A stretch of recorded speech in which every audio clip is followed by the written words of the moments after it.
welcome everybody to episode 38 of the ADV podcast.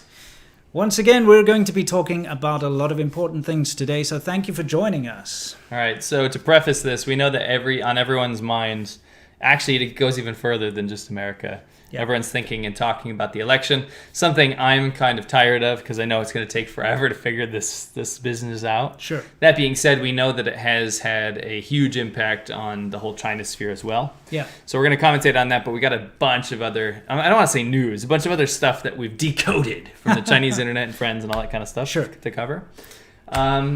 But actually, why don't we just get into it? We will.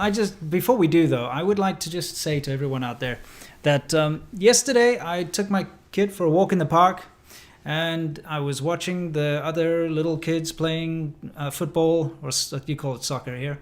And yes, we do. You know, baseball and stuff, and the coaches were out and the parents were out walking their kids and stuff. Sure.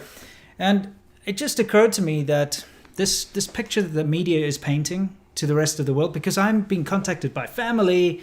Because you're not American. You know, exactly. I'm being contacted by people in China who are like, "Ooh, look how bad things are there." Yeah.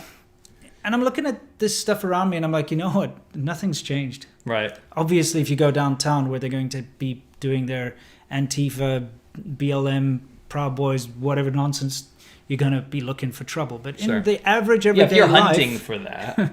Nothing's changed. It's still America. It's still great. Everyone's nice to each other and out, with their families and things. So I just wanted to put that out there for everyone, that it's not chaos over here. Right. It's totally fine. It's so bad, and that's what we're going to get into later, but it's so bad, the coverage that was in China. Right now it's a bit subdued, but a girl I used to date, found a way to contact me. She didn't even know I was on news years and years ago, right? Right. Found a way to contact me because she was concerned that like America was like burning to the ground. My wife's friends, from China are telling her, you better stay indoors and don't go outside because they're going to attack Chinese people. Yeah, that's the weirdest thing. Have you heard that? You know what? My wife is the one that's been being like, what the hell is going on with these people sending me this shit? I know, it's crazy. Anyway, we'll get into that shit later. We will indeed. Okay, so we're going to start out like we always do with what's new, guys, and this is where we talk about what's new specifically with regards to China. We got quite a few little interesting things to share with you. We certainly do. We're going to start out with Fried Rice Gate. Fried Rice Gate. Okay, Fried Rice Gate. Let's... I don't see that on the screen. I see it now. Okay. Now, let me introduce you to something. Yeah. First of all, I'm pretty sure there's no one in the entire world that doesn't like fried rice. Tell me fried rice isn't just bomb. It's awesome. I love fried rice. I used to, when I was young, before I went to China, is my litmus test to see if a Chinese restaurant was good is I'd go in and order the egg fried rice. And if it was good, then you would know. Do you know that is actually an authentic way that Chinese people do that? They do the same thing. Oh, they do? They do. Okay. Because if you cook good fried rice, it means you're a good chef. It's like one of those things that everyone can do, but no one can do super, super well. You have to be like a really good chef. Hey, you know what the secret to fried rice is, by the way, which I never knew? Because, when you're young, you used to I'm going to make it, and you try fried rice, and it's disgusting. You have to leave it overnight. So you have to have steamed rice. At least overnight. Yeah, so it has to be done, and then you leave it overnight so it can harden or whatever, and then you fry it. So I'm the cook of the family, and I'll leave the rice for about a week. Okay. In the fridge, because it needs to dry out enough to where it actually has some bite to it. Otherwise, it's literally like soup. It gets all congealed and gross. Exactly. Anyway, the guy that you see on the screen is a very, very famous chef in China, and he does cooking shows. And actually, I watch a lot of these cooking shows, not religiously, but if I need to I cook a lot of Chinese food. So if I need a recipe, I'll watch the ones in China, not in America. Yeah. Not like food.com or some shit. Exactly. I'll watch these guys. And this guy, he was doing a fried rice recipe, like a really simple one, but one that's out of this world, right? Yeah. And he just got lambasted, crucified, and destroyed in Chinese media, and you won't believe why. And I just want to throw this out there real quick. Yeah. This is how quickly the Communist Party of China can flip something to make people super mad, because the average person wouldn't notice, number one, and number two, wouldn't give a shit. Yeah. But this is how quickly nationalism can be stirred up. What happened to this guy? Okay, so basically, he put this recipe out. He did this show on the anniversary of the Korean War. China celebrates it as a big victory. You explain it real quick in case nobody knows what the Korean War is. Well, the Korean War is when the communists tried to invade the South. And this is a very simplified Yeah, version. should be, Okay, should be. people will tell me, oh, it was Whatever, the doesn't other matter. people's fault. Doesn't matter, whatever. And they're still at war, by the way. But of course, the US and the allies with South Korea fought back, and they fought all the way up. And then China sent in a bunch of troops like into the meat grinder, and lots of people died, and it was unnecessary, and it was a lot of crap. But at the end of the day, they're still at war. Nobody won, but China sees it as a massive victory of repelling the evil, Right. allies. That's how they got their proxy state. Yeah, exactly. So that's what happened. But anyway, they celebrate it as a victory in China, probably because it's the only non-loss they've had, in recent memorable history. Excuse me. Yeah. So anyway, it's a big thing. So anyway, this guy, obviously, he doesn't give a crap about that. He's just making his cooking show. But he goes ahead and he makes this fried rice dish, and everybody hates him. And you know why? Because Mao Zedong, murderous Mao, Mad Mao, the guy who starved the whole country to death and killed all the sparrows and all that. I do. His son was killed during the Korean War while cooking fried rice. I'm sorry. Not to laugh at anyone's death. Now, I'm going to laugh at that because if you're going to be seen as a martyr and the way you died was by cooking fried rice, it's pretty laughable.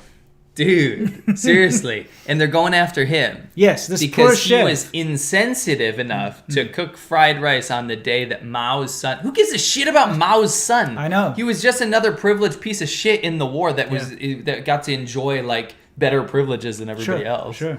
But anyway, that's how petty things can get. And that's why you see things like, remember what happened to Shin Dan Dan? Yeah. When he had some random background music that he didn't choose that had a lyric that was racist or something. He didn't even know. And It then wasn't all of a even sudden- racist. It wasn't. No. It said Fu Manchu. Fu Manchu, and then people everybody are like, knows oh. Fu Manchu is this racial stereotype, character, evil Right. Chinese character that was invented back way before Right, he even didn't make televisions this up, existed. Okay, right. this is like back in Right. the day when that was kind of part of the course of a life. Yeah. So anyway, You see what happens. Yeah. One little thread can be pulled out and everything unravels Yeah. for these people. And it sucks for them. Yeah. You think cancel culture is bad in the West, and it is. I hate cancel culture. Yeah. You shouldn't be liable for something you apologize about and you're sincere about and you make better. Yeah, everybody makes mistakes. For sure. But these people don't even do anything wrong. No, And he they cooked get fried mad. rice. He was making a helpful show to show everybody how to make delicious fried rice, and he got destroyed. So it's ridiculous. Anyway, let's Poor move. guy. My condolences. Yeah, He's absolutely. not dead. But No. Well, he may as well be. His yeah. career might be. Okay, now something a little dearer and nearer to my heart is I hate illegal Chinese fishing trawlers. So Okay. so much context I- needs to be given. That imagine Yeah. you're a new viewer and you just come out saying that. Okay, a lot of people don't seem to realize how bad the fishing Sure. practices are because they use drag nets. Yeah.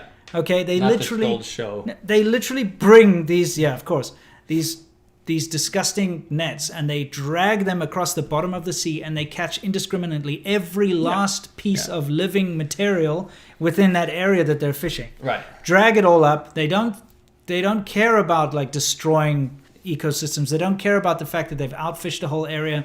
There's no catch and release. They don't do sustainable fishing. They do destructive fishing. Okay, and they're going around the entire world because China has outfished the seas on its coast. Right. So they have to send them. They destroyed the area around the Galapagos Islands recently, and now they've moved down the South American coast. Chile and Argentina, all those countries have had to deal with these illegal Chinese fishing flotillas, and they're 300 strong. It's big. It's like a military force. It's not like you can just go and say, hey, get out the area. They actually ram the Coast Guard ships, and they hit people with sticks when they try to get on board. They're kind of like low-key pirates. They are, and they've set up their fishing trawlers with metal spikes sticking out and stuff to deflate any kind of dinghies or rafts that try to board them. It's insane, and they get away with destroying the earth. That's what they're doing. That's the problem. It's not they a national are. issue at this Yeah. point. It's literally an international crisis. Yeah, and the thing is, it's kind of slipped under the radar. People don't talk about it, Sure. right? And it infuriates me because I don't know why. And the reason why I know about this is because where I'm originally from, Cape Town in South Africa, there's a Right. huge problem with this. It's been going on for a long time now. But what they do is they come hang out just outside the territorial waters. Right.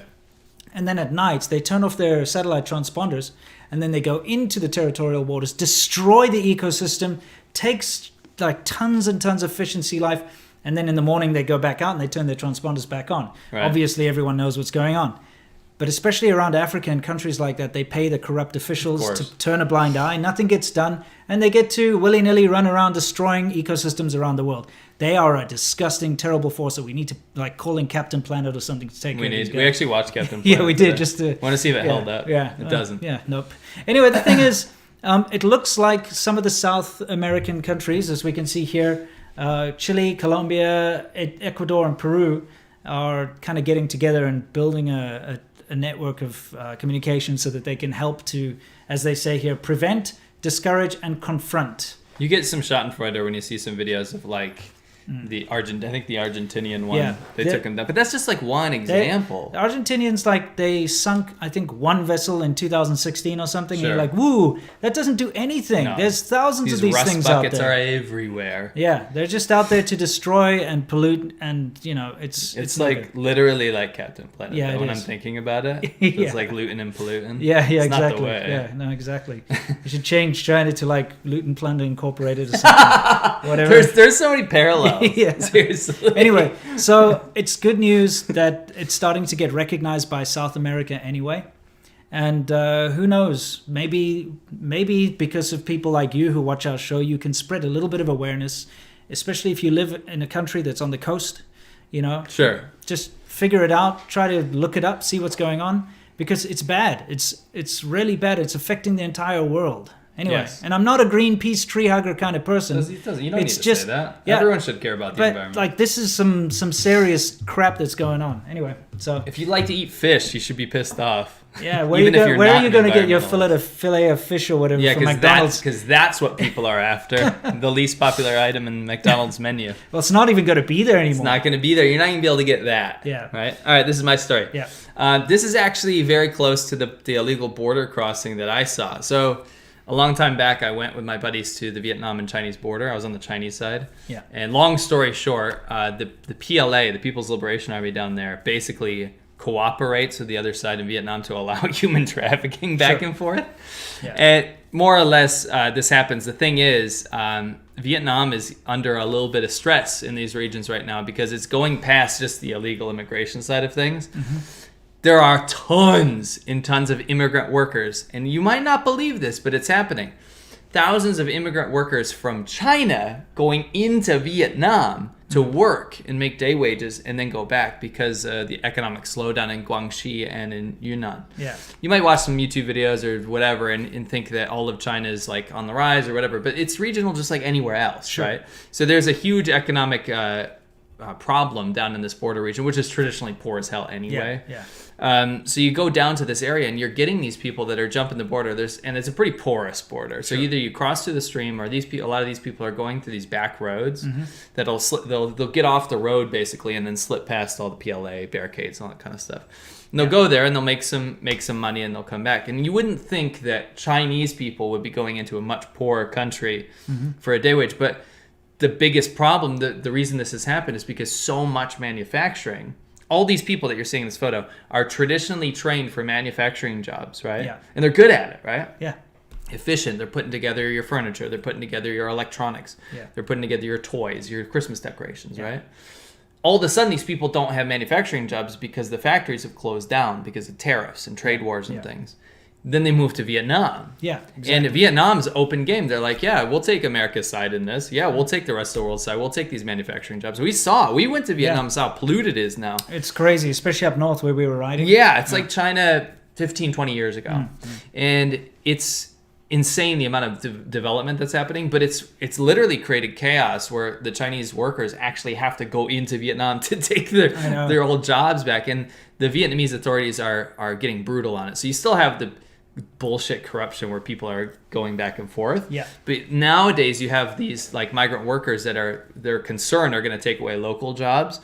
So they're arresting people left and right. The Vietnamese authorities, they throw you in jail, they interrogate you for a couple of days, and they'll literally drive you back in trucks back to where you came from and be like, don't let us get you again, basically. It's just insane. You wouldn't think this is happening, but this is a symptom of the trade war and manufacturing leaving China. Yeah, what happened was when I was first in China, right? You were seeing a lot of stories on the news, in Chinese news, about how migrant workers were returning to China from Vietnam because China is now prosperous and getting better and bigger. And that's what you'd see. Is you would see the news about this. The poor people that used to go to neighboring countries were all coming back because China's like so prosperous and amazing. And for a while that was true. But it's got to a point where, especially in the poor areas, because, when you listen to the news coming from China, it's all about like... It's soft power. It's all about like, we built another skyscraper. Sure. Look how big our cities are. Look at the amazing mega city of Chongqing or whatever it is. Right. So you see all this stuff. And you're like, wow, that's great. But what you're not seeing is you're not seeing the rural areas where the poor people live. Where the majority of the people live. The majority of the people in China are poor. That's one thing that people don't seem to understand. The majority of the people are still poor. Right. And so you get incredibly impoverished areas, which are really, really poor. And these people need to earn a living. And so that's why they go over the border now back into Vietnam, because the jobs that they had with all the factories closing down are now in Vietnam. And also you have to remember a lot of sneaky Chinese companies, in order to get past the trade war and the tariffs and stuff, they kind of have proxy factories so that they can still do their same thing, but they can just say made in Vietnam. And so that's the worst thing, is that when you want to look for labels that don't say made in China. I know a lot of people are actively doing this right now, and I think that's a noble thing to do if you want political change within China. Yeah. The problem is these proxy factories make 95% of the product in China still. And they ship them into Vietnam. Right. So they still make it there. They just illegally ship it over the border, and then they sell it. They ship it from Vietnam to you. And don't ever get us wrong. When we get a lot of people saying like, "Oh, why do you keep chiding like Vietnam and stuff?" No, Vietnam is a communist dictatorship. Yeah, it's an authoritarian country that is slightly marginally better than China in terms of human rights atrocities. But this is the issue: is that even though they're bitter enemies with each other, Vietnam and China, they will still find corrupt ways to deal with each other because they're both corrupt countries. Yeah, sure. Right? So be aware of that kind of thing. We got a very positive, impression of Vietnam, specifically because Vietnam is like the China we knew when we first got to China. It's got that whole like, we're opening up and pretty the economy laissez-faire. It's getting better and better, and so people don't, it's not as strict. Right. It's more like, let's all enjoy the moment, let's have fun. Right. Yeah, we know we're like a brutal communist dictatorship. The framework's but that's still there. Yeah, but that's okay. We'll just ignore that for now. For now. Everyone's having a good time. When things start to get a little worse, then we'll bring that back again. Sure. We'll I start don't see Vietnam opening. I've been tricked by China because we thought China would democratize and open up. But I think Vietnam will go down the same path. Exactly. So, okay. Anyway, that's what's new. I thought you guys would find that interesting. Yeah. Now it's time for us to do some super chats, and then we'll move on to our next segment, our main segment, which you're all waiting for. Right. Which has to do with the elections. Yes. I can't wait to talk about that. Yeah. I'm being sarcastic. Didn't we missed? Oh, I'm sorry. I was going to put that in the end. We can go back to that. We'll do that in world news. Okay, sure. Okay, let's just not forget about it. Dave says China's been funding Antifa. I've been trying to warn you guys for years. Sorry, I must have missed your message. Magnum Beef. I remember that guy. I think he changed his name. Yeah. Magnum Beef. Amid all the insanity, I'm always grateful for you guys putting on an entertaining and informative show of videos. Can't watch this now, but I'm looking forward to catching up later as I break from all the election coverage. Lol. Yeah. Thank you. We actually wanted to be a break from the election coverage, to be honest, but we knew that people were going to be asking about it. We do need to talk about it. But we do have a lot of interesting stories, so don't worry. Yes, we do. Dennis Stanford, thank you very much. Case closed. I know the Korean War. My grandfather fought in it. And thank you for his service. Unless he was North Korean. I'm joking. I'm just joking. Yeah. D, thank you very much. Case closed. D, you see the HK long makers arrested this week? Yes. That's horrific. But actually, within China's 5-year plan right now is to increase the governance of Macau and Hong Kong. Basically, it'll just be part of mainland China. Yeah, exactly. They've completely gone against the treaty that was signed in 1997. Just totally broken. It's supposed to be 2047 when things are supposed to be like fully mainland China. But now it's a national security issue. So now it's going to be within 5 years. Yeah. Let's just rip through these real quick. Yeah. Okay. First, Utopia, fist bump. Yeah, what's up? Jeremiah Johnson, the only bullets I want to send at my fellow Americans are silver bullets. Nice, Thank appreciate you. it. There's not going to be a civil war, and if you believe in that, you're a dumbass, or you're evil as hell. Okay. You want a civil war? No, I don't want a civil war. What the hell's wrong? I mean, I'm kind of missing the chaos of South Africa, so, Oh, so you want a little bit maybe a little something goes on here, I'll feel at home, Just like a little. Yeah, just a little something. I hope all is well Kidding. with you guys. Thanks for all the entertainment you provide. Mm-hmm. And special thanks for all the important info. Thank you, Jeremiah. And I hope everyone's just sharing Silver Bullet's not a sponsor. Yeah. D. Winston, it's sad to see what the barbarians do with South Africa and Ukraine. I want to make a petition to government to accept white South Africans. Do you think it's worth it? I mean, that'd be nice if you did something like that. You know, it's a very difficult subject to approach, because if you bring up the whole thing that's happening to white farmers in South Africa, which is a real thing, it's not made up, and it's affected my family as well as lots of people I know. It's always seen as some kind of a racist issue. Sure. Where it's just a real issue of like a demographic being targeted for murder and torture and rape and stuff. It's terrible. And, try bring it up with anyone and they'll call you a racist. So it's tough. I don't know. I'm thinking about making a video. I've been thinking about making a video about that for ages, but it's so difficult to approach that subject because the rest of the world is being conditioned to ignore it, if that makes sense. Sure. So, yeah, we'll see. We'll see. I made an impassioned video about it once. I sat and recorded it. I went out. It was still when I was in China, and I recorded a whole monologue about it. And I got a bunch of South Africans to send me their stories of how they'd been like savagely destroyed, their families and stuff. And when I was editing it, I just kind of gave up on it. I thought, like, if I release this, it's not going to have any impact. It's just going to be counteractive. So I had to think of a way to... Well, you should look at it from a human rights perspective. Yeah. You know? I'm still trying to think of a way to do it. Sure. You know what I mean? Gotcha. So we'll see. Cool. All right, let's head into it. Okay. Now we're going to move on to our main thing, which is Soft Power Hour, where we talk about how the Chinese government is changing your mind and those around the world. Now, this is mostly about how China is using soft power domestically. We usually talk about how it's like creeping into other places. This kind of has both effects, but here, let me give you a short timeline here, okay? Obviously, China is going to have to talk about the election. Every country in the world is talking about the election, right? What I found interesting, and by the way, little preface here, if you guys think we're going to be talking about our predictions, all this kind of stuff, that is not what you're here for. We're here to talk about the Chinese perspective. That's correct, yeah. So what initially happened was there was a torrent of coverage within China. So I've been digging in through archive.org, and I've been talking to people about what was happening in Beijing, Shanghai, Huizhou, Guangzhou, and a couple other places around China, and what people were talking about. And the basic word on the ground, the word on the street, I hate when people say they're on the ground. I'm on the ground. What are you doing on the ground? Cool, get up. Stand up, exactly. You're getting dirty. Yeah, I know. Anyway, the basic word on the street was that, holy shit, Chinese media is going, holy shit, look at the U.S., look at this dysfunctional wasteland of a society. People are turning on each other. People are killing each other. Everything's boarded up. Everyone's scared to go out. It's crazy. And it's basically hypercut after hypercut of all the riot footage, right? Yeah. And that was like the continuing thing. Then there was the next part of the timeline was like, oh, well, who does China endorse? And then China said, we've never interfered. We don't endorse anybody. We don't interfere in any sort of international affairs. Which, in terms of elections, nominally, like speech-wise, what they tell their people, that's always been true. They say this is not for us because they've always been paranoid to endorse democracy in any way. Sure. So if you say, no, we prefer this person, this is better for China, to them that's all already saying, hey, listen, this is an alternative political style that we're not endorsing, but we're saying this exists and we prefer this person. So in a way, it's kind of like promoting it. Yeah.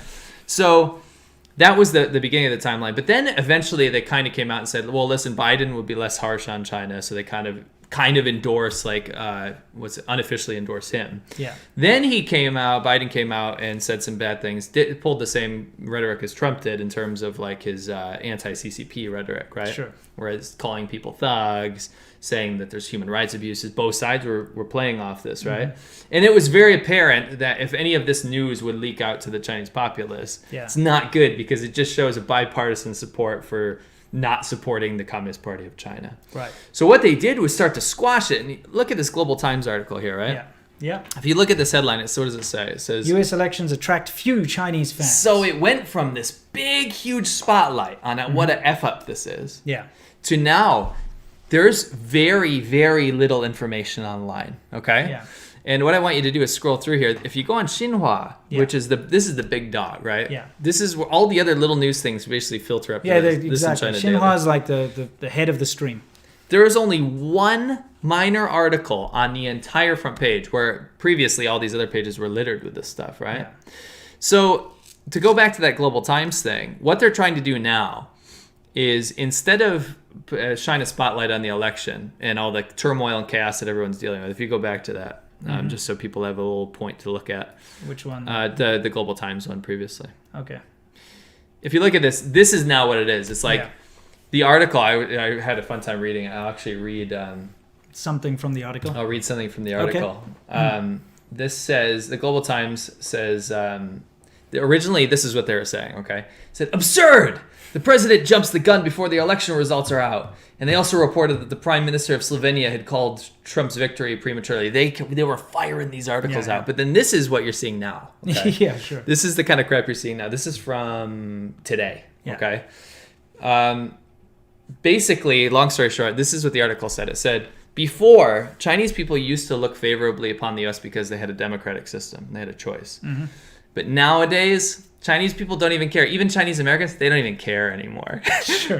That is so far from the truth from if you actually talk to Chinese Americans. But what they're trying to do is show Chinese people specifically, that people in America, Chinese Americans that even grew up here, are so disenchanted with the system that they don't even give a shit anymore. And this is the disinformation they're trying to do right now. What they're trying to do is tell everyone that, look, our communist system where you don't get a choice is better. Right. And even people that have a choice, they're worse off. Look at this chaos that they're in and all this nonsense. And it plays very well in their favor. It does. Especially since the mainstream media in the US really, really exaggerates and bigs up what's going on. Sure. Because that's how they make their money, is through sensationalism. So they go out and they make it look like it's like the country's on fire. Like I said, it's not. I could literally go right now with my camera and drive around and drive interstate from here to the main cities, and it would be very hard to find anything other than a couple of pissed off people with signs. Okay. Right. You're not going to see people burning crap down in my neighborhood. You're not going to see people burning crap down downtown here even. No. You're gonna get bad people on both sides doing some nonsense, but it's really not that bad. But as far as the Chinese press is concerned, it is. Right. And that's what they're telling their citizens, is that look how bad America is. Be grateful that you don't even have a choice. Right. You know? I found the quote. It says, it's worth noting that in the past, Chinese people cared about the U.S. elections. Then keep in mind, they have already blasted and put out countless articles about how important this is and how crazy it is and all this kind of stuff. But then they changed their tone. Yeah. In the past, Chinese people cared. Yeah. The main reason being they envied how America could hold such democratic elections. Of course, there are Chinese who are still envious, but it must be said, any collective feeling of envy has long dissipated. You notice how they group everyone together, even Chinese people that are Americans. Right? The mainstream view of today's Chinese people is that China and the U.S. are two major countries under completely different conditions. They should each go their own way. Even if some people have admiration for the U.S. elections, their admirations remain just that. They don't think China should follow suit. This is like, who are you talking about? Sure. Everyone, apparently. Yeah. Wow. Yeah, it's kind of crazy. So, from what we've been hearing from people in China, from their perspective, what they've been reading, because you have to understand that all the bad, ridiculous, over-the-top articles, they've now all been scrubbed, okay? We took a look, like a lot of the articles, they're all for you. I put some in there. Oh, you did? Yeah. I had saved articles for us to cover here. Yeah. Because I found the coverage absolutely ridiculous. Keep going. Yeah. I found the coverage just absolutely. Keep going. Okay. Keep going. Okay. Yeah. Get in there. I was pulling these up and I was like, oh crap, they're gone. Yeah, this article's gone. This is a huge one. That was a big one. Gone. Okay, now the reason why we're talking about all these articles that have just gone and stuff is these sensationalist articles get spread around very quickly in China. The WeChat specifically, everybody has it in their hands. Everyone follows. In WeChat, you can kind of follow different news outlets, so you can follow different groups. And what will happen is you'll see these like stories pop up, sensationalist, all the time. And that's what people read and they believe it. But by the time they've read it and ingested it and actually believed it, if it gets deleted, it's too late, right? And that's why so many of our Chinese friends and so on are like, oh my God, telling my wife, don't go out. They're going to attack Chinese people on the street on sight. I mean, it's really bizarre. Even one of my Asian neighbors near my house, and I was having a chat with him because, everybody here is talking about the elections. And I'm not an American, so I don't, pick and choose a side, but I'm just observing and I'm finding it quite interesting. And he's like paranoid. He's like, oh man, if the wrong person wins, I won't be able to go out there because look at me, I'm Asian American. Sure. I'm like, dude, there are more Asians living in my neighborhood than any other race. I don't know what you're talking about. Everyone's friendly. Everyone loves. Yeah, in our area, everyone. like in Long Beach, like, there's so many pockets. It's like the majority of our friends are actually Asian. Yeah, it's actually quite funny. It's a weird narrative that's been spread around, and I think everyone's buying it. Yeah, it's weird. Like honestly, the funniest thing is that my wife's perception of that is like, don't believe it, because when she sees that kind of stuff coming from China, mainland China, she knows like, okay, that's bullshit. Yeah. But anyway, that's basically to boil it down. The initial narrative that the CCP, the Chinese Communist Party, wanted people to believe was this. It says, by showcasing how things work out badly in the United States, a sense of patriotism can be created. Yeah. We are doing a better job in that China, right? We're doing a better job and thereby generate support for the government and non-democratic style of selecting leaders. With democracy, you get people like Trump. You don't want that. And that was a quote from, I believe it was someone like in Beijing or something. Yeah, it's one of these articles that's been taken down? No. This is a quote. This is not someone that supported either side. This is someone that was saying this is what's happening within China. So within China, the idea is that you need to show how bad the American system is to scare the shit out of people. And the reason I wanted to bring this up, scare the shit out of Chinese people. Yeah, sure. That you don't want this democracy. You don't want this crap. The reason I wanted to bring this up was that I found it bizarre that it went from this huge spotlight on this scenario, which I thought is going to work massively in their favor, to scrubbing the shit out of all of it. Why is it all gone now? Yeah. I'm just curious. Why do you think that is? Yeah, it's very, very weird. They turned on a dime. And I mean, look, that's why the title of our video today is China Wants an American Civil War. Sure. And that is because they want to be able to say to their people, look how bad democracy is. Look how bad America is. Right. Don't do that. Don't ever think about voting, because it just leads to chaos and disorder. And, that's not for us. You're just going to have to do what we say and shut the hell up. Right. Basically. And that's literally what it is. I mean, they would absolutely love turmoil in the U.S. because, number one, if we're actually to decouple from China, like as a lot of countries are talking about, which is it will decimate the Chinese economy. Sure.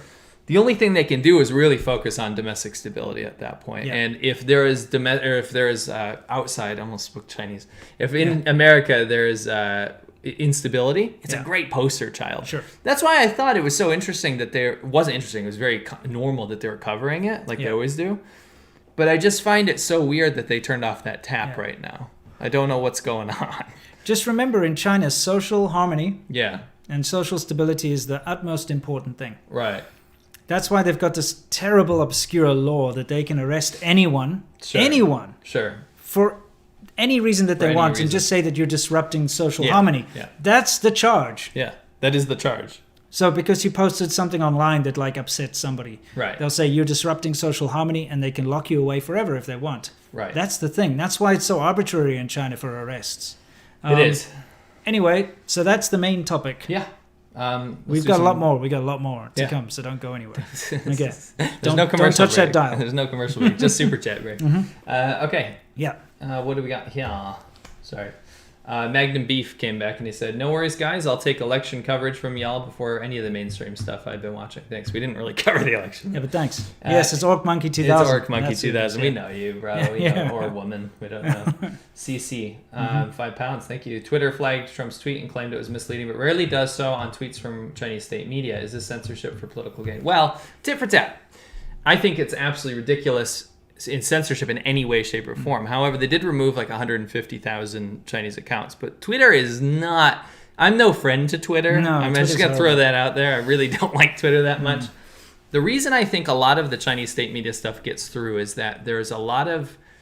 It's very normal to criticize leadership in the West, right? But it is not necessarily normal to criticize not your leadership, right? So if you have Chinese media or whatever, a lot of it passes by because people will be like, oh, that's China's thing. That's their own thing. Meanwhile, they're using a blocked app, right? Which is super hypocritical. Well, here's the real reason, because if you look at Twitter, okay, it's a cesspool. Yeah. People are always on the attack. Yes. So they're attacking American politicians. They're attacking UK politicians like Boris Johnson or whatever. That's what I'm saying. It's normal. Whoever. Is it John? Whatever. One of those guys, crazy hair guy. they're attacking Australian politicians. They're attacking, human rights activists. They're attacking whoever. It's disgusting what goes on Twitter. But for some strange reason, if you are going to attack a Chinese politician, or if you're going to attack the Chinese government or something, it's immediately seen as racist. Now, this is the thing that really annoys me, is China's managed to play this racism card. Yeah, they've linked the two. China, like a Chinese politician is a politician. It doesn't matter if he's Chinese, right?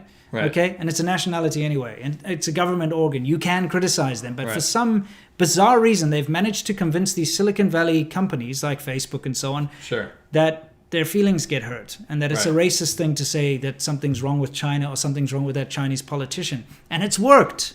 And it works. It really, really works. And I wish the rest of the world would wake up. China's not some poor little minority, that's being oppressed or something. It's a majority.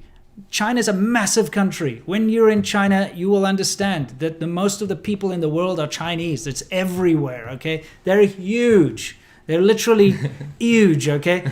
I'm not even joking. They are the majority. I get they're it. an oppressive authoritarian regime over there, okay? The CCP, I was getting to that. Yeah, they're terrible towards their own people and other people, and they use Western values against Western people. So that's why the Chinese government misinformation and the Chinese government state organs and state media can post on Twitter with impunity. Yeah. Okay? Yeah, I get it. And be racist and be disgusting and do their Global Times can post the most horrible headlines that are insulting to Indians or insulting to Americans or whatever, and they get away with it and they get a blue check mark and everything. Right. But if anyone says, oh, China did this bad thing, the Chinese government did this bad thing, oh, you're racist towards China, and then they get shut down. And that's why they're winning, is because they play the race card. Right. Even though it's absurd that they get to do that, if that makes sense. Yeah, absolutely. Especially the Chinese government and Chinese society is one of the most racist societies I've ever seen. And you can take that from me. I'm South African. I came from the racist capital of the world. I know what racism is, and I can see it clearly, where a lot of people can't. They see funny nuances as being racism. I'm talking about real racism. China's guilty of that, the government and society. So we have to recognize it and stop letting them bulldoze us by using that rhetoric against us, if that makes any sense. Right. Anyway, I totally agree. Rant over. Okay, Rant over. Sorry. O'Connell 07 isn't worrying how CCTV manufacturer Hikvision is installed by governments in public areas, school, courts, etc. We are asking China to spy on us. Well, I would assume that people that are buying those products are taking them apart to see what's inside of them. It's not like black magic inside of if you open up a cell phone or a camera or something, it's not like some hidden secrets. Well, it's about the firmware. It is. It's about the firmware. That's true. The thing is, Hikvision, I bought some of their cameras in Shenzhen because, they're manufactured there and stuff, okay? And I've went to all the CCTV markets. I can guarantee you that the majority of the cameras, closed-circuit television cameras, are all manufactured there anyway. And probably the camera inside your Nest Cam or your Ring camera, it all comes from there anyway. Maybe not anymore, but up until recently. The fact of the matter is, though, that the foreign companies that are getting things manufactured, they usually have oversight, and they are in charge of software development and stuff. But if you're buying a Chinese branded camera, you don't know what's in the software, what's in the firmware, what backdoors are there, what security vulnerabilities are in there. That's really what people are worried about, especially the fact that we live in a world where we've got this Internet of Things. You buy a camera and it connects to the Internet. It doesn't need to go through your server. No. So you don't have a firewall that can sniff the IP and stuff and see what's going on. That's true. It just connects directly to your Wi-Fi and it's got open access. So, that is a worry. Yeah, I'm saying through customs, though, I think these products should be being examined if they're being They're bought not going in to bulk. examine the firmware. What are you going to do? If they're reselling them here, they probably would. I don't know. Who's doing that? Is the FBI coming around and saying, let's take a look at these cheap IP cams that people are buying from China and let's look at the firmware? I don't think so. I mean, they find things like that every now and then. But. Yeah, only when something's been leaked. Yeah, or whatever. Sure. So it is up to you to be vigilant. It is, about for sure. I would prefer if you didn't. I mean, I know people that are like, I'm not going to have a Amazon Alexa in my home. I'm not having microphones listening to me. It's like, whatever, dude. Go. Where's your tinfoil hat? Right. But at the same time, of course, it is a risk. We all know that. Sure. I'm not saying it's not a risk, the Amazon Alexa thing. But come on, dude. The thing is, when you're buying some cheap Chinese product that's coming in, that's a Chinese brand, or at least, especially if it's linked to the Chinese government, like Huawei or something, you got to know that there's a risk. Of course. There's a big I totally risk. agree with that. You know what I mean? Anyway. Angel Pivonka, thank you. Braden Heminger, thank you. Crazy times right now. Thank goodness we have you guys right now. Oh, thanks. Appreciate it. Yeah, appreciate that a lot. We need to keep saying as well. Yeah. We'll keep saying for you. We'll try. Nick Kirby, would you guys do some videos on how to make your favorite Chinese dishes? Actually, I have a thing that I filmed with me and Vivi. We're going to do a series, Can You Cook Authentic Chinese Food from Walmart? Right. Because I feel like anyone can go to Walmart, right? And I might as well put that up. Yeah, might as well throw that out there.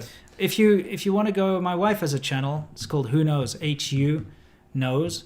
And I actually did a whole series where it was like called Who Can Cook. And she cooked some of her favorite and my favorite Chinese dishes. And it was in China, so we were using ingredients bought there. But at the same time, it's simple stuff like you can buy a chicken here, you can buy some chili powder here. It's not a big deal. So you can take a look. It's kind of fun. Sure. 3 Creen, I've been trying to counter my dad repeating CCP propaganda. Any suggestions? Also, I know Winston is a big fan. Looking forward to Mass Effect N7 Day this weekend. I worked on the first game. That's awesome. That's cool. That's fantastic. Yeah, absolutely. Love Mass Effect. Look, countering the CCP's propaganda, that's... Just stay out of it. Like, I understand. We get this question all the time. I understand it's your family. It really sucks. It depends. I mean, if you're... I don't know your nationality. I'm pretty sure he's Chinese. If it's Chinese, the only way, and I've said this over and over again, especially an older Chinese person who's set in their ways, the only way that you're going to convince them otherwise is to get another Chinese person of the same demographics. So yes, okay. All right. It's his dad. No, but I'm saying... you're saying they're like not going to his listen to his son. There's there's a filial piety. big Come on, it's not going to work. Right. You need somebody of his age who's grown up in America or something, or has a different mindset to slowly kind of chip away at that. Because the only person that a Chinese person of that age is going to listen to is another Chinese person, because they've been conditioned since birth. That's not young. Yeah. Since birth, that the outside world and anyone who's not Chinese is an enemy of China. Correct. And that's why they won't even listen to someone who's not Chinese. So that's my I agree. suggestion to you. Winnie Yip read a Chinese article that says it is too late to repair U.S.-China relations, and Biden will take an anti-China stance to appease U.S. citizens.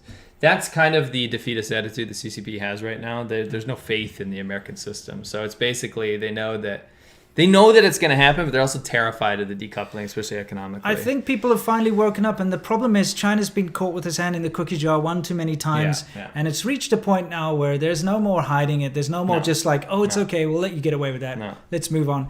And, even somebody like Biden, who definitely has ties to China, well, so does Trump. Everyone seems to have ties to China.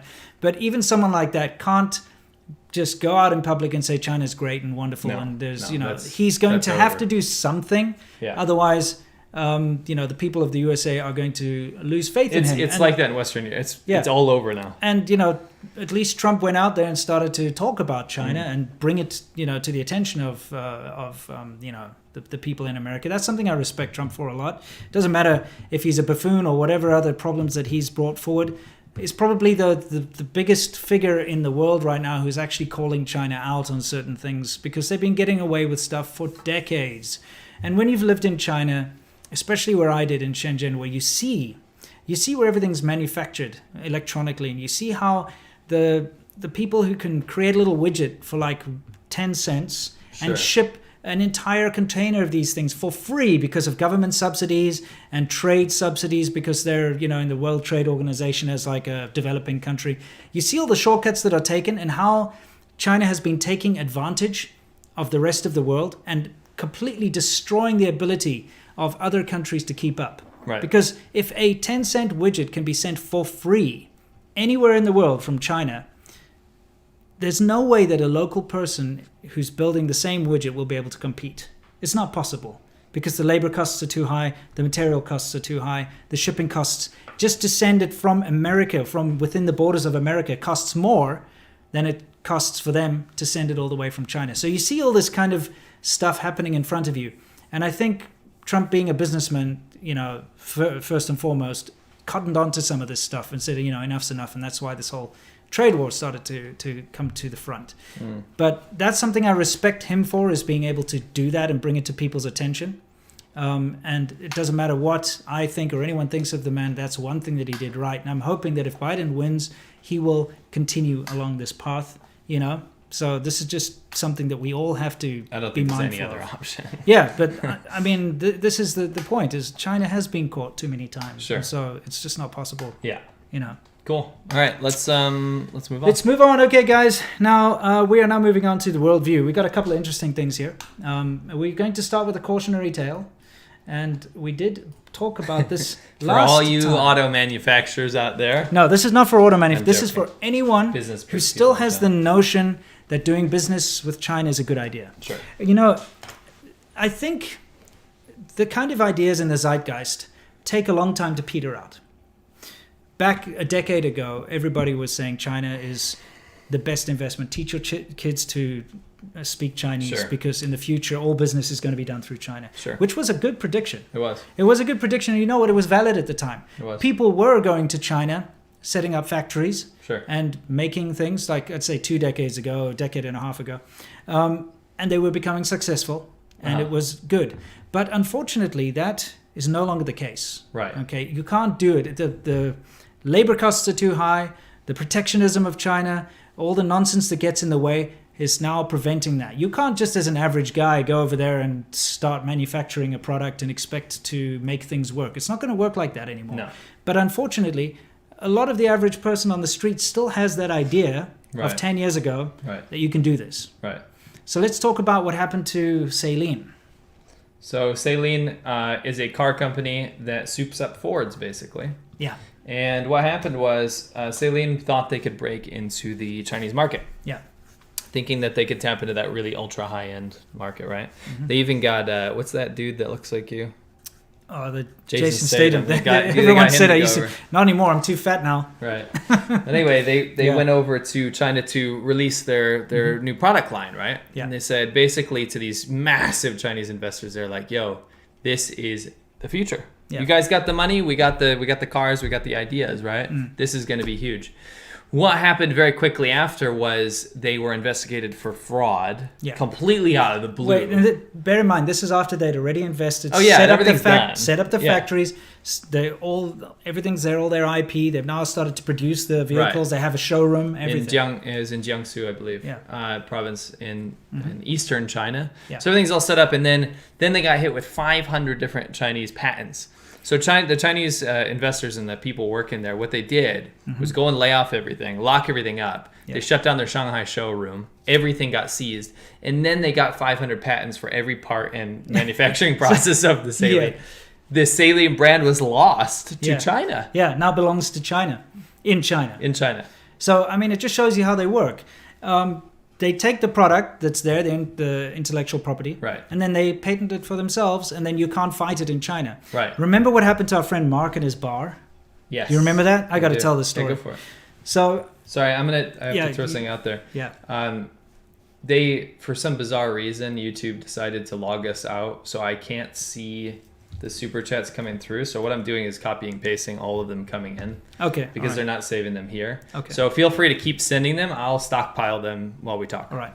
So we have this friend, and he is fairly successful out in Huizhou, opening bars and stuff. Mike. Yeah. Anyway, Mike. So the guy's a successful guy, really nice guy, by the way. Yeah, I like and so he had a successful bar, and he decided, I'm going to open a branch. So, same bar name, same Yeah. logo, everything in a Different neighboring city, yeah. city. So he went to the neighboring city, and he signed his rental agreement. He put in all the paperwork for the local government for his licenses and everything like that. And he went and set up the storefront. So he went and put the name of his bar. Mm-hmm. Okay. So he went and did that, and he put it up. And then the next day, I believe it's copyrighted in yeah, China. yeah. Well, he had it. He did, yeah. Anyway, he went and put up his bar's logo and Sure. name. And then the next day, he got a copyright claim against him. Yeah. And what had happened was, the day that he'd gone and put up the name, Right. somebody That's right. had walked past, and this is obviously what they do for a living, taken a photo of it, and immediately went down to the local city's patent office and registered that logo and In that that name city. in that city, in that local Chinese person's name, and then sued him. Yep. And he had to settle and pay a huge amount in order to use his own name. That's how it works in China.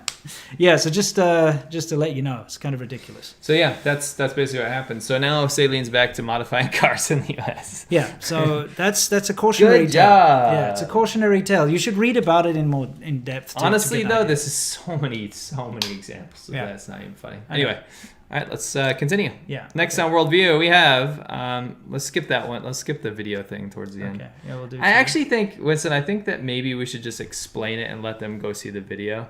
Okay. Yeah, I'm gonna put this. You can see it behind us. This Emily Sure. Riley human rights I don't lawyer. want to play it because like I don't want to be this like regurgitation thing. We felt quite passionate about this because of this is bullshit. Yeah. I'll just give you a little rundown.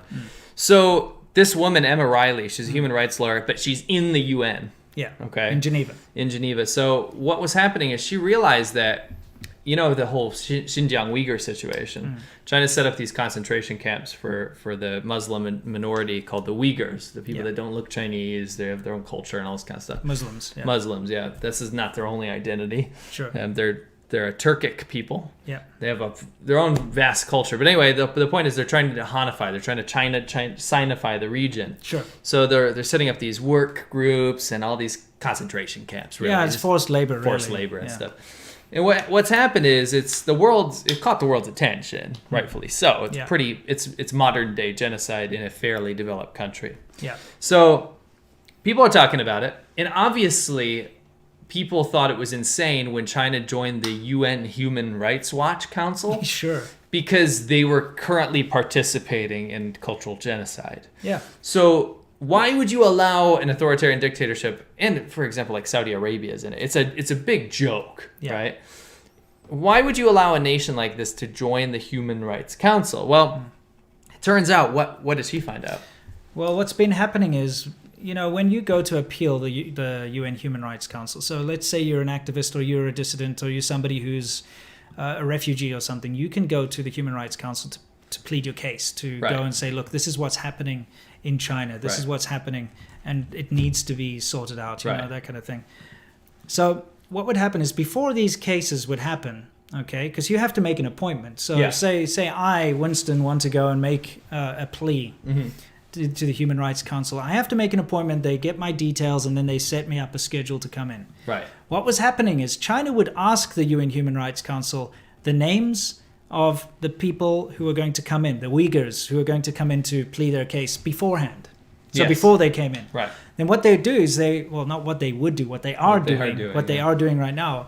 What they do then is they take that person's name, they find their family within the borders of mainland China, because this is how the Communist Party always works, and they threaten them or detain them or put them away, or do whatever they do in order to stop that person going to the Human Rights Council. Right. In order to just stop it happening. It's pretty effed up. It's very immoral.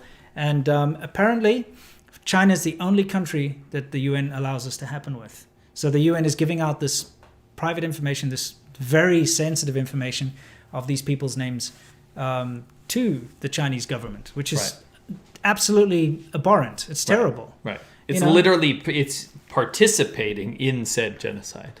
Yeah, exactly. But I do want us to just watch the first. Yeah, just this little bit so you can understand. Just the first little bit, okay? I we're gonna play it for you, and then you can see for yourself. All right? No, I work at the UN in Geneva, and I was supporting the UN Human Rights Council, which is the body you just talked about. World governments around the world come and talk about human rights issues. And it's just about the only body at which civil society representatives, human rights activists, have the right to speak. And every session, prior to the session, the Chinese government would ask the UN whether or not certain people were planning to come. And it is completely against the rules to hand over that information to any government. But the UN makes an exception for China and only for China. And it gives them the name. And China uses that information to go to harass these people's families that are still based in China. All right, guys. I do suggest that you guys go and give that a watch. It's pretty easy to find it. Yeah. Okay. It's very, very disturbing. Yeah. But anyway, it is the way China operates, and that's why, without a doubt, this is the case. Right. Without a doubt. Yes. Okay. People might say like, "Oh no, that's not true," etc., etc. It is true. It is 100% true. Sure. So Now, on that heavy note, let's move on to something as a I told you so moment. Okay. Now, you get a lot of people out there, and I'm not going to name names, but they will say, you know what? It's not actually illegal to use a VPN in China. I know you think that's preposterous, but they come up with this idea that, okay, the Chinese government blocks the internet, but they allow VPN usage, which, I mean, technically they could shut down all VPNs. They allow it because a little bit's okay, right? Yeah. And companies need to be able to operate out of China, so they need a VPN, obviously, to use Google and things like that, right? Sure.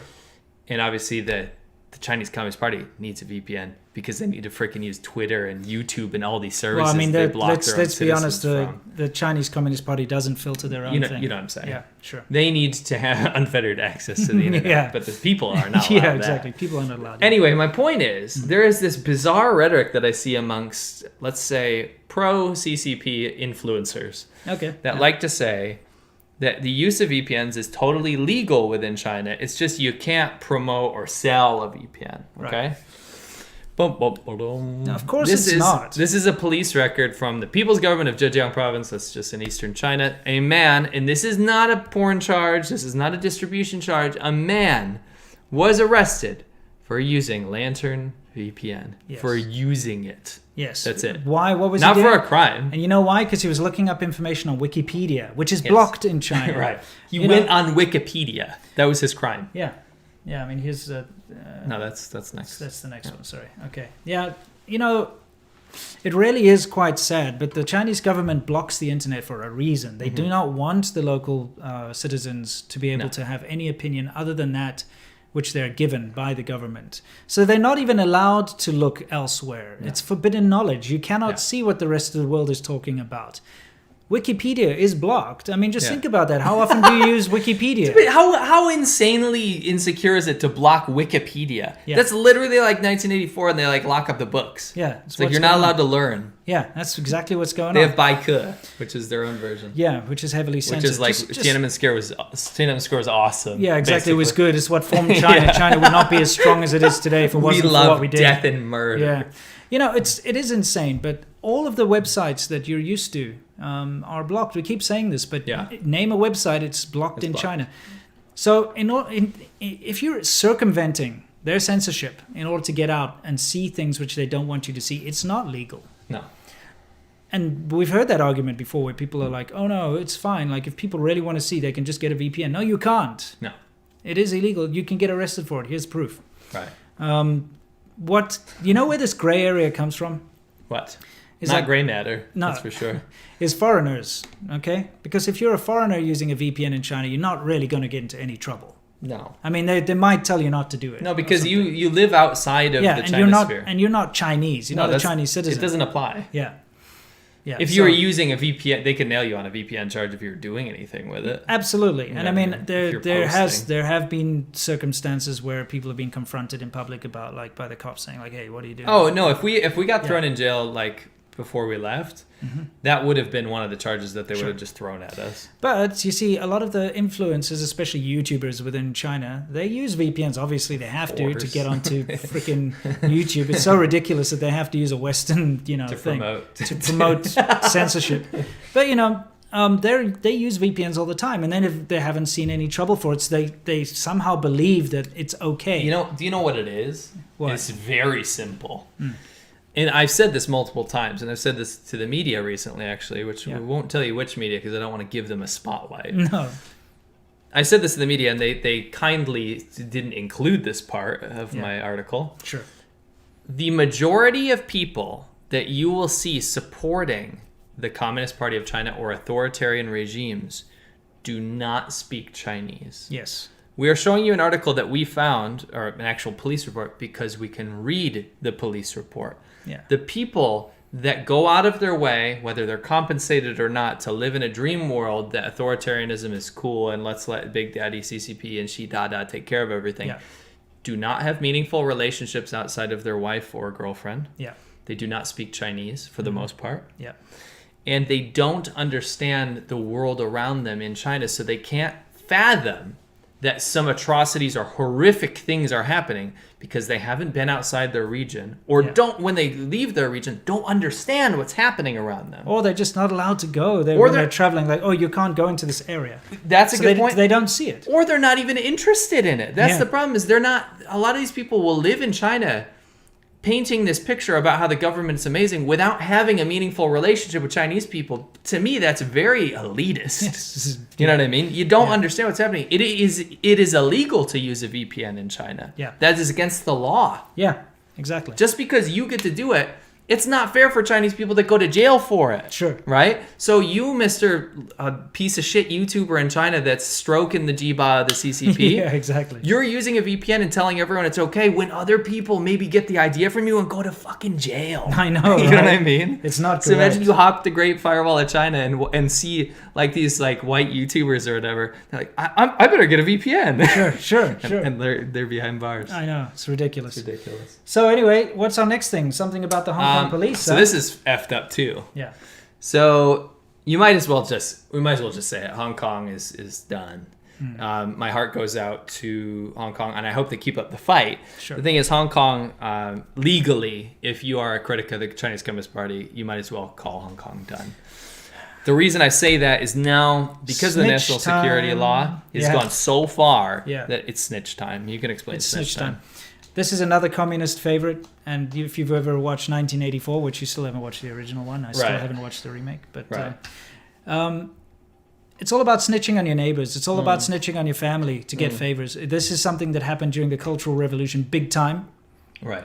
You know, people would rat out their parents, their grandparents, their friends, their neighbors to the communist authorities saying, oh, I've heard him listen to Western music or something, and then they get taken off to a concentration camp, right? Right. Or they'll be like, oh, my mother has a book in her bookshelf or, under her bed, a Bible or something, and then they get, taken away. That does happen. So that kind of stuff happens in these despicable sort of, communist situations. And this is what's happening now. There's now a National Security Department reporting hotline that you can, in Hong Kong, anonymously snitch on your neighbor if you think that they're doing something that circumvents national security. Now, do you understand how open to abuse this is? It's like calling someone a witch. Yeah. Back in the medieval times. It's a witch hunt. It is. So let's just say you and I get into an argument, we're neighbors, and I don't like you, and you've pissed me off. I don't know, your dog pisses on my lawn or something. All I do is anonymously contact this number and say that I saw you talking to some American spies or something, or I saw you talking to the media, or you have a Free Hong Kong slogan on your window, or some bullshit, or whatever. And you will be investigated by the government. Do you see how it's not dangerous idle investigation? This is They're dangerous. on edge right now too. This anonymous reporting thing is a big thing in China as well. Oh, it's huge. About 4 years ago, there was a huge campaign to report me as a spy. Yeah. And it's all anonymous. You can go online, and there were forums on the internet telling people how to do it. Like, go to the government website. This is my name. This is the city I live in. Report me. Someone did it on YouTube. They reported me as a spy on YouTube live to the Chinese police. Speaking to the police. Yeah. But he phoned them anonymously. But the website. But he did it live on YouTube. The website allows you to anonymously. You completely can. Just doesn't matter who you are. Right. Nothing traces back to you. Report someone. Right. So there were hundreds, if not thousands, of reports to the local security bureau in Shenzhen that I'm a spy. Right. Okay, because this is when the Wumaos got pissed off with my videos. They're like, fuck this guy, we're going to get rid of him. And, tons of people did it. Even some cowardly foreigners did it as well. Yeah. And they all reported me as this spy, which, of course, never led to anything because I'm not a damn spy. It's pretty simple. If I was a spy, I wouldn't be making public videos on YouTube, you dumbasses. But anyway, the thing is, it's this whole culture of snitching which has been embedded in Chinese society, which is disgusting. And now you're seeing it extended into Hong Kong. Yeah. I didn't think I'd live to see this day. Yeah, and you know what? In China, it's not snitches get stitches, it's snitches get rewards. Yeah. And so people love snitching because it means they can get something. Sure. And breeds this terrible thing. Especially the lost generation. Yeah. I'm not so much the young people, but the lost generation love snitching because they were rewarded during Mao's Red era. Sure. That was snitching as how you got ahead. Yeah. But keep in mind, this is why the Chinese government exists. the more you snitch and the more you fuck up the person next to you or below you or above you, the higher you go. So you're talking about the people that lead this country are the worst of all. Yeah, because they snitch the most. yeah. It's pretty effed up, dude. Yeah, if they were in a gang, they'd be shot. Yeah, absolutely. You know, street cred or whatever. Yeah. Anyway, if you want to report someone, go to Nimasala627. Yeah, exactly. Anyway. Yeah, that's pretty much it. All right, it's time for our Q&A, guys. Yes. Where we answer your questions and you question our answers. Yes. Does that become a thing? It is. Okay, cool. What do we got? Oh, you got back in there. You logged back in? I did, but it doesn't save them, so I've been manually saving Okay, them. all right. Nick Kirby, would you guys... we already read that. I'm sorry, Nick. You just got read twice. Okay. Jan Fauska, we know you. Great content as usual. Tell us about Yunnan, Kunming, and Lijiang. Did you go there? Yes, we did. You should watch Conquering Southern China, brah. Yeah. Is the border with Vietnam strictly guarded? No, it's very porous, especially in Guangxi where I was. Cheers to Winston. Jack Black looks good. Are there microbreweries in Zhonghua? There are. Yes. And they're mostly foreign run. Yeah, they're all foreign run. We have a good buddy that runs one, actually. Yeah, absolutely. This stuff's good. Trevor travels the world. Hey man, missed the first part of the stream. Can you guys summarize your thoughts on the election? It's crazy, obviously. That's not what we were talking about. Go back and watch it when it's over. We just talked about how China covered it. Yeah. Jonathan Lau, are your ADVChina footages recently filmed back in 2019 or 2018? What about the footages filmed in the USA on the channel pre-pandemic? It depends on the video completely. Yeah. Some of the stuff is a bit older. I wouldn't go as far as 2018. No. Pre-pandemic, a lot of our stuff is pre-pandemic. We haven't been able to get out as much. I only moved here in 2019, so in 2019 is when my fresh China footage kind of died, but that doesn't stop the fact that I've got people sending me up-to-date footage. Sending us, up-to-date footage. Sorry, they send it to me and then we both use it. It's bullshit. What about... When's the last time someone said you something? What about unnamed individual? Oh, yeah, that's true. Dark Mez, did you ever check out the Storyfire for uploads like I mentioned the last two times? Yeah, I did. We did check it out. It looks like a ball lake to try to get our stuff up there. Yeah. Also, people have been trying to tell us to go on. What's that other freaking... BitChute. What? It sounds terrible. Well, it's BitChute, yeah. It's not BitChute. No. Yeah. Anyway... That looks very buggy and hard to use too. We do have copies of everything. Yeah, don't worry. We'll get there. March, do you guys think there's an option for backing out if Biden wins for far-right groups? My main concern is gun rights and Biden isn't the best for it. I actually have no idea. I think that it's very hard to change massive things like that. I think there's this misconception in America that a president can suddenly dictate what goes on. This is from an outside perspective, right? Sure. Okay, and I am not an expert on American politics, and if I make mistakes, please forgive me. But from what I've seen, is that there are checks and balances. Okay, so let's just say the president says no more chewing gum allowed. Okay, it'll be state by state, governor by governor, like mayor by mayor, area by area, democratic little enclaves, writing your congressman or whatever. It's not like it's just suddenly bam, right? It's one of those things that you will move to the state which suits you best. Go to Texas. Right. If you're into that. Yeah. I mean, are you turning to that person? Yeah, there's no way it's not for everybody. There's no way that Texas is going to give up gun rights. No. I'm just saying, that's my interpretation. You're absolutely correct. I think people really read into leadership too much. Yeah. I think the president can make suggestions. Sure. There are and executive decisions and stuff, but obviously, but abusing that, that's one thing, and that's what gets you not very favorable views from the public. So you kind of have to keep that in mind when you're running a country. Sure. Sam Moffitt, sorry, I jumped all the way down to you. Why do you think that the scam calls in the U.S. are in Chinese but rarely in Spanish? Is it that Chinese people think it's normal for Chinese support department? Is that hubris? No. It's very easy to explain. They're actually very sophisticated, because what they'll do is they target... There's a huge amount of Chinese people in China in the USA first of all. Okay, I'm not even joking. Almost every time I go to a park or I go out, I hear Mandarin being spoken. Me too. Okay, and what happens is, because we can understand these scam calls, they call you and it's either one of two things. Number one, they say there's something wrong with your visa or your passport. Okay, so they say your visa has a problem. Yeah. You need to phone this number in order to sort it out. And it's all in Chinese, and you have to understand a lot of the Chinese diaspora here don't speak English. Sure. They came over here and they're stick to their bubbles, especially the older generation. You know, maybe they've got a daughter who immigrated here, married an American. They bring the family over. They get a phone call that's all in Chinese telling them that there's something wrong with their visa and they have to sort it out immediately or there's going to be a problem.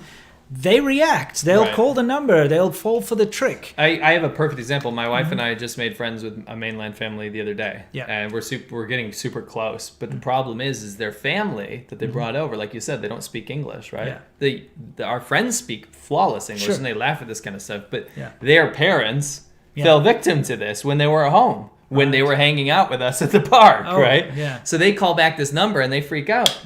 Everything's in order. Everything's fine for them, right? But they freak out because they hear it. They think it's the Chinese government or something, and they have that gut instinct like, oh, crap, what happened? Yeah. Because they don't understand the scam stuff. And their kids, our friends, failed to explain that to them. Yeah. You know? So now they're dealing with they're on every list you've ever seen, ever. Yeah. Probably going to change their numbers. Another scam they do is they tell you in Chinese, hey, there's a package waiting for you in customs. Yeah. You need to call this number. And then when you call the number, they say illegal drugs or something illegal was found in the package and now you're in trouble. You're going to get deported. You need to send money. And of course, people fall for this. It's despicable. And, scamming is a huge part of Chinese culture. I hate to say it, but like you've seen some of my scam videos in society, it's a huge part. Chinese people get scammed all the time by other Chinese people within China. And and I have to say this as well, there are a lot of people that are here, Chinese, that are also here kind of maybe not 100% legitimately. So maybe they're here on a student visa, but they're actually working when they're not supposed to. Or maybe they came over and they're overstaying, or they're not supposed to be doing this or that. So that this kind of thing works very well on those people who are vulnerable. Right. Because they'll get a phone call and it says, hey, there's something wrong with your visa. And you know what? Maybe there is something. They know that they've done something. That's definitely in the lower bracket of percentage. But that's another reason why it works. For sure. Yeah. But it's the elderly. It's just like why Social Security call scams only work on old people here. Yeah, right? exactly. It's the same thing. But that's why they're in Chinese, because of the massive amount of Chinese people here. Yeah. And if you're in California, or New York City, you won't be able to go anywhere without seeing Chinese people, which is nice. It's nice to have, a different group of people around. But the fact that there's pockets of Chinese restaurants and culture and stuff has been awesome for us because we get to go hang out with people. It's good for our wives that there are Asian supermarkets that they can go get the stuff that they're missing from home and all that. It all exists. I have to cook. Yeah. But the fact of the matter is you can't go anywhere without seeing Chinese people, and that's why it's so easy. It doesn't matter if 10 English speakers pick up the line. It's that one Chinese person that picks up the line that's going to get scammed. Correct. And they make their money. Right. Yeah. We are running over time, so we're going to rip through these. Okay. I like, Santi says, I like my tinfoil hat. Privacy is important. Cool. Nice. Pull it tighter. It's going to get bad. Depends on the brand, too. Glad. We'd use a Glad wrap. You're going to use Glad wrap? Yeah. Interesting. Don't buy that, extra value, whatever Walmart shit. Exactly. Winston, Kali Salai. That's probably something from N7. What is that shit called? Oh yeah, from Mass Effect. That's correct. So, what's the?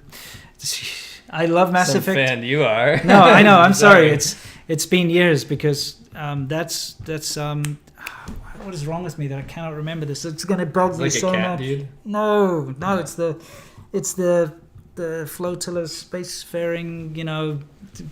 They have to wear suits because of microbes and stuff. I know the lore. I know exactly who it is. Tali is the person of that race, and I just don't remember the name of the race. Anyway, I'm sorry. Anyway, no worries. And please do that cooking series. And could you resurrect the Chinese espresso series? That is something we will not do. No. That is the worst performing thing. We've actually made our channels get less subscribers. Yes, it actually. We had a net loss. Yeah, we did. If you guys don't know, we did this thing called Chinese espresso. If you want to just laugh, what we would do is we'd set up a very quick skit. Yes. And then we'd teach everyone a Chinese phrase. This is in China. Yeah. And then our wives would do a mouth thing. Yeah, so people could mimic the way to say it. Yeah, so we did macro shots in their mouth. Do you know how many mouth pervs there are? What is it? What is a mouth perv? And you were like, when we do this, there's going to be mouth pervs. And I was like, what's a mouth perv? Oh, there's mouth pervs. There are mouth pervs, yeah. There are a lot of mouth pervs out there. Anyway, go look it up. Terrible series. It was funny. Yeah. And I'm sure it was helpful for some people, but it performed so badly. Quarians. Oh, I'm feel so ashamed. I lived and breathed that game for years. Oh, don't be ashamed. It's been ages, yeah. Jason Kent Jason actually has been forcing us to work out, so we want to say thank you to him. We've been working out every day. Yeah, trying to lose some weight here. We'll show you your gains. We'll give it a month before we show our gains. We're doing pretty good. Yeah, I think we're doing pretty good. Yeah. Maybe not so much on the weight loss, but definitely on the muscle. We're lifting a lot. Absolutely. You laugh, but we're working hard. Just don't want to be one of those ads. You always see some guys like, oh yeah, you can run on a treadmill all day, but guess what? That doesn't help because, no, we this won't. is one food. You don't have to worry about it. We will never be those guys. We'll never look like that. No. Any chance of an 80s themed podcast episode? Yes. That'd be interesting. I don't know. Oh, dude, by the way. Oh, yeah. I've just ordered an 80s synthesizer and drum machine. I'm going to start making some 80s synthwave, even though I don't know how. But nice. I love it so much, I'm going to learn. Nice. So maybe that can be part of it. Cool. Yeah. Hip X Love X. That's a very 2002 screen name. Remember when you put X's between everything? Yeah. Look forward to every Thursday night. I've learned so much from your channel. Down with the mainstream media. Down with the mainstream media. I agree. They've lost all credibility. For the most part. For the main part. For the old part. I was trying to make a pun, but it didn't work. No. Anyway, Mendozi, good work, guys. Thank you very much. Thank you. And Sam Moffat, our last one here. Mm-hmm. Why do you think... Oh, we already did that one. All right, guys. Thank you very much. I hope you guys learned a lot today. And we'll see you in 2 weeks. I just want to... Before we end, I want to say something here. Guys, don't let all the negativity get to you. Yes, thank you. I was going to say something. There's a lot of negativity out there. And everyone feels like, oh, the world's ending. Stop. Guess what? It doesn't. And I'm going to tell you this because I've had a lot of experience with this kind of thing. South Africa, where I'm from, went through drastic changes. And, in a terrible, terrible, terrible way for everybody. Okay? It really did. And we saw things change just... it's difficult to explain. But at the time that was happening, everybody thought the world was ending. But guess what? It didn't end. People survived and pulled through. Things changed, okay? And lives continued. Look, I still went on my entire adventure to China and got to where I am now. Okay, my brother died when I was very young, and it was a terrible thing to deal with. And when you've got all this negativity around you, you feel like it's overwhelming, but it's not. It's temporary. So don't get stuck in with this. Remember, everything else is normal. Go on with your normal lives. Yes. Do your normal stuff. And guess what? If you just kind of channel out all this negative crap around you, nothing's changed. No. So, guys, enjoy your relationships. Yeah. Keep your relationships strong. Yeah. It doesn't matter what political opinion people have as well. Keep that relationship strong, because your relationship with the people around you that you grew up with, that your coworkers, your friends, all these people, your family members, is much more important than whatever stupid opinion you or they might have. Exactly. Right? So put a smile on your face. Go do something you love. Yeah. And enjoy life. And guess what? There's no need to go out and fight a civil war or any nonsense like that. It's nonsense. And stop using vocabulary like that. Exactly. That is not going to happen. No. And if anyone does come do some nonsense around where I live, it'll be an interesting evening. I'll put it that much. Put it like that way. Yeah, kind of. Sure. Maybe the old me will come out. Sure. It'll be good. It won't. No, that's the thing. It won't. Anyway, love you guys. Can't wait to see you in the next video tomorrow. I got something completely different. It's kind of fun. It's fun. So I hope you catch my video on SerpentZA. And if you want to see why my wife wants my urine, go watch my